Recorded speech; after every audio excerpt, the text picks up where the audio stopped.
बिहार विधान परिषद में बजट सत्र की कार्यवाही के दौरान बुधवार को शराबबंदी और सूखे नशे का मुद्दा गूंजा। पक्ष और विपक्ष दोनों के सदस्य इस मुद्दे पर आक्रामक नजर आए। जनता दल यूनाइटेड यानी जेडीयू के एमएलसी वीरेंद्र नारायण यादव ने कहा कि पड़ोसी राज्य उत्तर प्रदेश में बिहार बॉर्डर पर हर 10 दिन में नई शराब दुकान खोली जा रही है। उन्होंने नीतीश सरकार से यूपी, झारखंड, पश्चिम बंगाल जैसे पड़ोसी राज्यों को इस बारे में बातचीत करने की मांग भी की। वहीं आरजेडी के एमएलसी सैयद फैसल अली ने सरकार से सीमाओं की सुरक्षा बढ़ाने की मांग की। उन्होंने कहा कि शराबबंदी अपनी जगह पर है, लेकिन यह भी सत्य है कि शराब हर जगह उपलब्ध है। साथ ही शराबबंदी की वजह से दूसरे सूखे नशे में भी बढ़ोतरी हो रही है। उन्होंने राज्य में जगह जगह रिहैबिलिटेशन सेंटर बनाने की मांग की। उन्होंने इसे समय की जरूरत बताया। नीतीश सरकार ने सदन में माना कि शराबबंदी के बाद बिहार में सूखे नशे में बढ़ोतरी हुई है। विधान परिषद में रविंद्र सिंह के सवाल के जवाब में प्रभारी मंत्री अशोक चौधरी ने इसे स्वीकार किया।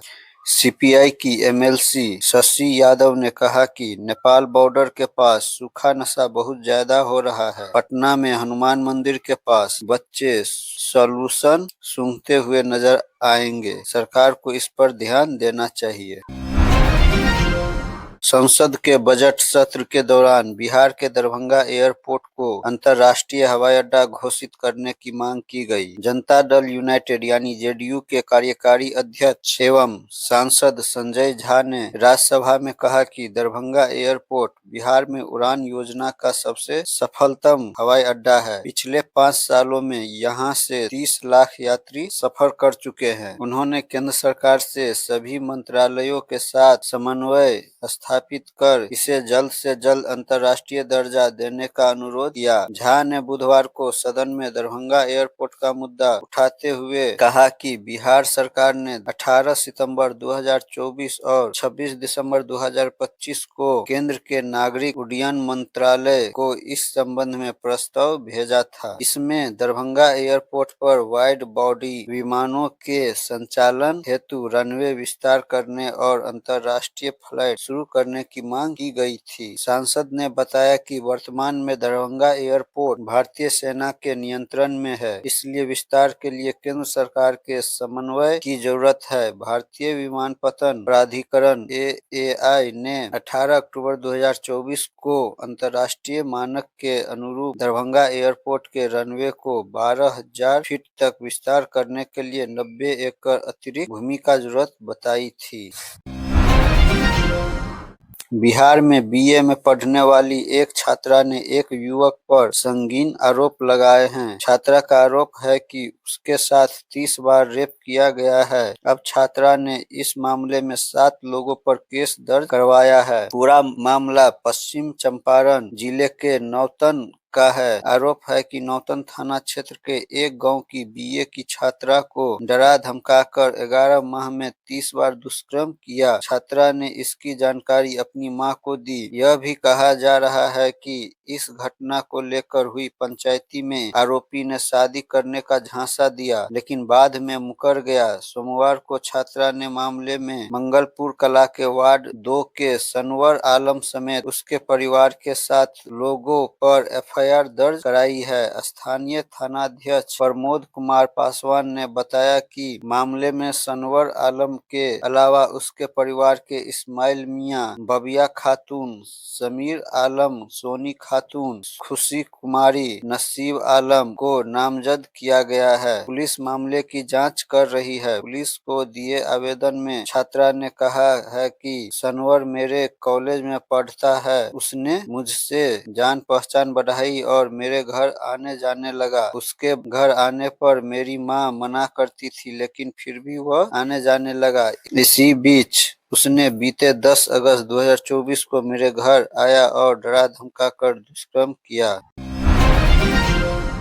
बिहार विधानमंडल का बजट सत्र चल रहा है। कार्यवाही शुरू होने से पहले बिहार विधानसभा के मुख्य द्वार पर विपक्ष के सदस्यों का प्रदर्शन शुरू हो गया। प्रदर्शन कर रहे विधायकों का कहना था कि हत्या और दुष्कर्म की घटनाओं को रोकने में बिहार सरकार लाचार है। प्रदर्शनकारी सदस्यों ने सरकार विरोधी नारे लगाए। सदन में पालीगंज विधानसभा सीट से भाकपा माले के विधायक संदीप सौरभ ने विधानसभा के बाहर पटना में नीट छात्रा की मौत का मुद्दा उठाया। माले विधायक ने कहा कि अब माँ बाप अपनी बेटियों को शहर में भेजने से डरने लगी है। जिन माँ बाप ने अपनी बेटियों को पटना भेजा था पढ़ाने के लिए, वो भी उन्हें अब वापस बुला रही है। बिहार के पंचायतों में बंद नलकूपों का सवाल विधानसभा के अंदर उठाया है। नलकूपों से संबंधित सवाल का जवाब देते हुए मंत्री संतोष सुमन ने कहा कि 3,304 बंद पड़े नलकूपों में से 2,477 नलकूप की राशि 75,23,000 रुपए पंचायतों को भेजी गई है। मशहूर गायक उदित नारायण की मुश्किलें बढ़ सकती है। उदित नारायण अब एक नए कानून पचड़े में फंस सकते हैं। दरअसल बिहार के एक महिला थाने में उदित नारायण के खिलाफ गंभीर शिकायत दर्ज कराई गई है। सुपौल जिले के सुपौल महिला थाना में दायर एक आवेदन में जिले में हलचल मचा दी है। पार्श्व गायक उदित नारायण झा की पहली पत्नी रंजना नारायण झा ने अपने पति देवर समेत अन्य पर गंभीर आरोप लगाते हुए प्राथमिकी दर्ज करने की मांग की है। मामला विवाह में कथित धोखाधड़ी, चिकित्सकीय प्रक्रिया में अनियमितता और मानसिक सामाजिक प्रताड़ना से जुड़ा बताया गया है। महिला थाना के संस्कृत निर्मली वार्ड 11 निवासी रंजना झा ने अपने आवेदन में कहा है कि उनकी शादी 7 दिसंबर 1984 को हिंदू रीति रिवाज से उदित नारायण झा के साथ हुई थी। वर्ष 1985 में उनके पति पार्श्व गायन के क्षेत्र में करियर बनाने मुंबई चले गए। बाद में उन्हें मीडिया के माध्यम से पति के दीपा नामक महिला से विवाह करने की जानकारी मिली। रंजना झा ने आरोप लगाया है कि वर्ष 1996 में इलाज के बहाने उन्हें दिल्ली ले जाया गया, जहां एक बड़े अस्पताल में बिना उनकी जानकारी और सहमति के उनका गर्भाशय निकाल दिया गया। इस घटना में पति उदित नारायण झा, उनके भाई संजय कुमार झा वीरपुर और ललित नारायण झा की संलिप्तता और आरोप लगाया गया है। आवेदिका का दावा है कि ऑपरेशन की वास्तविक जानकारी उन्हें वर्ष 25 में चिकित्सकीय जांच के दौरान मिली। आवेदन में यह भी कहा गया है कि वर्ष 2006 में मुंबई जाने पर उन्हें कथित रूप से घर में प्रवेश से रोक दिया गया और अपमानित कर वापस भेज दिया गया। महिला थानाध्यक्ष अंजू तिवारी ने बताया कि आवेदन प्राप्त कर जांच प्रक्रिया शुरू कर दी गई। समाचार लिखे जाने तक आरोपी पक्ष की ओर से कोई आधिकारिक प्रक्रिया नहीं मिली थी। बिहार में साइबर फ्रॉड अलग अलग तरीके से लोगों की गाढ़ी कमाई उड़ा रहे हैं। अब मोतिहारी में साइबर फ्रॉडों ने बिजली मीटर अपडेट करने के नाम पर 2.91 लाख रुपए की ठगी कर ली है। मामले में ढाका थाना क्षेत्र के मोहब्बतपुर गांव निवासी शकील अहमद के बयान पर साइबर थाना में सोमवार को प्राथमिकी दर्ज हुई है। साइबर ठगी के पीड़ित ने कहा है कि उसके मोबाइल पर एक अज्ञात व्यक्ति का फोन आया था। फोन करने वाले ने खुद को बिजली विभाग का कर्मचारी बताया। अज्ञात शख्स ने कहा कि बिजली मीटर अपडेट नहीं है, अगर बिजली मीटर अपडेट नहीं कराया तो आपकी बिजली काट दी जाएगी। इसके बाद उसके व्हाट्सएप नंबर पर मीटर अपडेट नामक एक मोबाइल एप्लीकेशन आया। मोबाइल एप्लीकेशन डाउनलोड व इंस्टॉल करने पर उनसे कंज्यूमर आईडी मांगा तथा 100 रुपये का रिचार्ज कराया। रिचार्ज कराने के बाद फोन कट गया। इसके बाद साइबर फ्रॉड ने उसके खाते से 7 बार में 2,91,845 रुपये की अवैध निकासी कर ली। साइबर डीएसपी अभिनव पराशर ने बताया कि आवेदन के आधार पर एफआईआर दर्ज कर ली गई है। इस पूरे मामले की छानबीन की जा रही है। पटना में सुबह सुबह एनकाउंटर हुआ है। पटना में गायघाट पुल के नीचे एसटीएफ ने एक अपराधी को गोली मारी है। मीडिया रिपोर्ट के मुताबिक मुठभेड़ में अपराधी घायल हो गया है। एसटीएफ ने अपराधी के पैर में गोली मारी है। घायल अपराधी को इलाज के लिए एनएमसीएच में भर्ती कराया गया है। फिलहाल पुलिस यह पता लगाने की कोशिश में जुटी है कि आखिर यह अपराधी किस मंशा से यहां आया था। बता दें कि पटना पुलिस अपराधियों के खिलाफ लगातार कड़े एक्शन ले रही है। इसी कड़ी में पटना में पुलिस के साथ मुठभेड़ हुई है। पुलिस ने पटना के गायघाट पुल के नीचे जिस कुख्यात को गोली मारी है उसका नाम राजीव कुमार उर्फ सूर्या बताया जा रहा है। सूर्या पर लूट, डकैती, अवैध हथियार रखने और धोखाधड़ी समेत कई संगीन मामले दर्ज हैं। राजीव कुमार पटना के ही खाजे कला इलाके का रहने वाला है। एक पुलिस अधिकारी ने बताया कि राजीव की मौजूदगी की जानकारी मिलने के बाद आलमगंज थाने की टीम और एसटीएफ की टीम वहां पहुंची थी।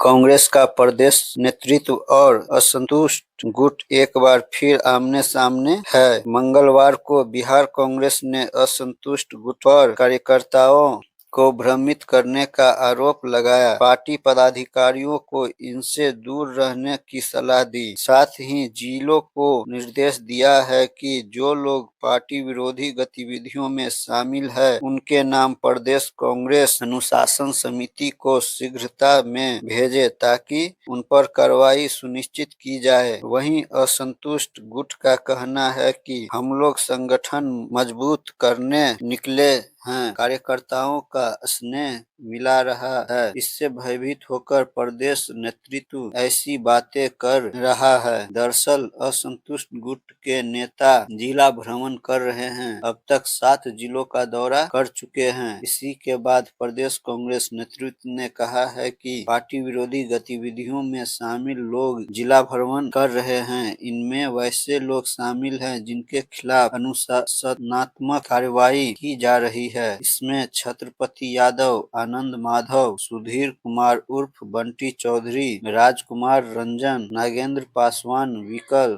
मधुरेंद्र कुमार सिंह, प्रद्युमन यादव, शकीलुर्रहमान, उर्मिला सिंह, नीलू, सुधा मिश्रा, वसी अख्तर, कैसर खान, कुंदन गुप्ता, राजकुमार शर्मा शामिल है। ये पार्टी कमजोर करने में लगे हैं, इसलिए कार्यकर्ता इनसे दूर रहें।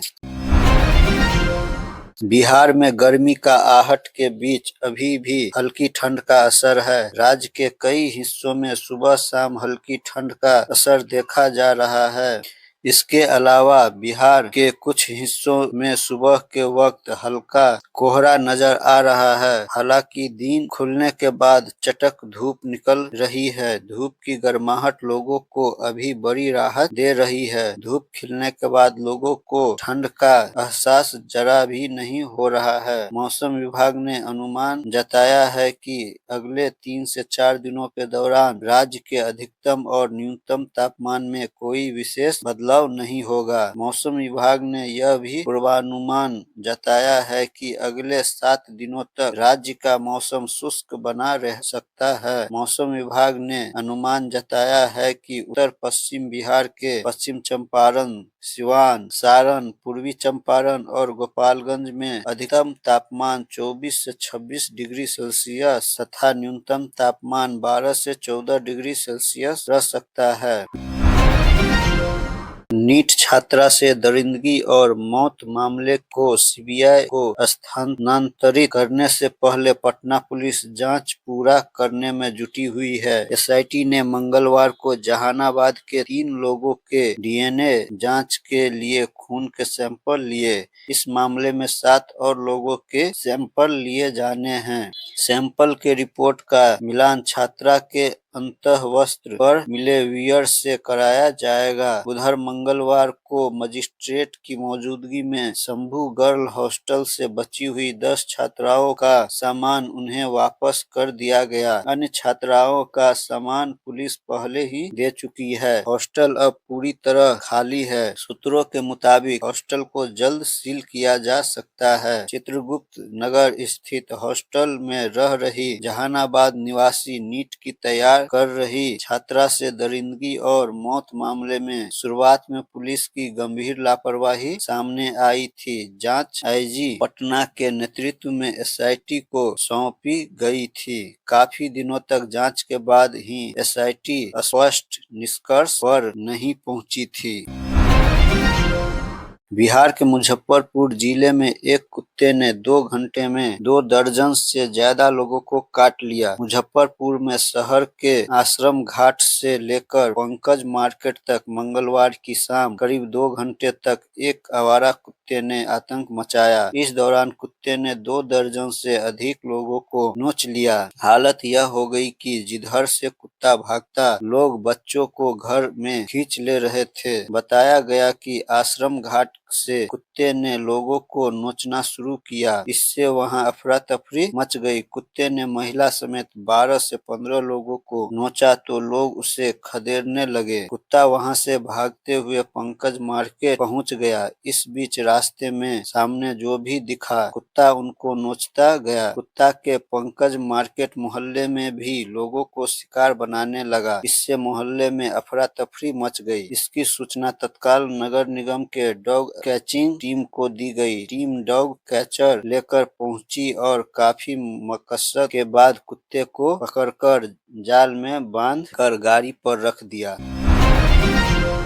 बिहार के मुजफ्फरपुर जिले में एक ज्वेलरी शॉप में भीषण लूटपाट हुई है। यहां सदर थाने के सुस्ता में बैंक के पास स्थित गोल्डन ज्वेलर्स को हथियार से लैस 4 अपराधियों ने मंगलवार शाम करीब 6:33 पर लूट लिया। बाइक से आए 4 अपराधी 7 मिनट के अंदर घटना को अंजाम देकर 6:40 में कच्ची पक्की चौक की ओर फरार हो गए। दुकानदार धर्मेंद्र शाह ने बताया कि 35 ग्राम सोना और करीब 3 किलो चांदी के गहने की लूट हुई है, जिनकी कीमत करीब 10 लाख रुपए है। हालांकि मौके पर पहुंची एसडीपीओ टाउन विनीता सिन्हा ने 4 लाख के गहने की लूट की पुष्टि की है। धर्मेंद्र शाह वैशाली के गोरौल निवासी है। परिवार के साथ अतरदह में किराए के मकान में रहते हैं। बताया कि चारों अपराधियों ने हेलमेट लगा रखा था। पतले व लंबे कद के थे। 2 अपराधी दुकान के अंदर घुसे, एक गेट पर खड़ा था और एक बाइक पर ही बैठा रहा। दुकान के अंदर घुसे अपराधी ने टॉप्स दिखाने के लिए कहा। टॉप्स निकाल ही रहे थे कि अपराधियों ने पिस्टल निकाल ली। कनपट्टी में पिस्टल सटाकर माथा नीचे झुका दिया। पीठ पर पिस्टल के बट से मारा। गहने और 10,000 कैश पिट्ठू बैग में भरकर भाग गए।